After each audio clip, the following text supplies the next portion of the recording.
Мемлекетіміз үшін азаматтардың денсаулығы ең үлкен құндылық. Десек те қазіргі таңда дәрігерлер ресми медицинаға жүгінуден бас тартушылардың қатары көбейіп келеді деп дабыл қағуда. Олардың қатарын дін жолында жүргендер бастап тұр. Медицина қызметінен бас тарту отбасылық құндылықтарды ғана бұзып қоймайды, отбасының амандығына да әсер етеді. Қазіргі таңда деструктивті діни ағымды ұстанатын азаматтар тарапынан отбасы мүшелерінің медициналық ұйымдарға жүгінуіне, вакцина алуына, қан құйғызуына, ота жасатуға, тағы да басқа медициналық көмектерге қарсылық білдіріп жатқан жағдайлар баршылық. Жүкті аналардың дәрігерлердің көмегінен бас тартуы ананың да, баланың да денсаулығына, өміріне үлкен қауіп төндіреді. Сәбиін қандай да болсын қауіп-қатерден қорғау ата-ананың міндеті. Ол қауіп жұқпалы, инфекциялық аурулардан да болуы мүмкін. Вакцинация бұл заманауи медицинада жұқпалы ауруларға қарсы қорғанудың тиімді құралдарының бірі. Профилактикалық егу немесе вакцинация ұлттың денсаулығын сақтауда аса маңызды стратегиялық қадам. Ал діни нанымына байланысты азаматтар тарапынан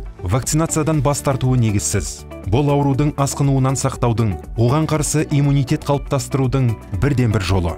Бір ғана мысал. Америкалық ғалымдар 2017 жылы қызылша ауруына зерттеу жұмыстарын жүргізген болатын. Вакцинациядан бас тартқандардың саны 5%-ға өсетін болса, осы ауруға шалдығу деңгейі 3 есеге көбейетінін ғалымдар дәлелдеді. Есіңізде болсын. Заманауи медицина денсаулыққа зиянды жағымсыз кедергілердің алдын алу үшін барлық жағдайды жасауға мүмкіндіктер береді. Осындай қамқорлық және жауапты қарым-қатынастың маңызды бөлігі ол өз денсаулығыңызды бірінші орынға қою.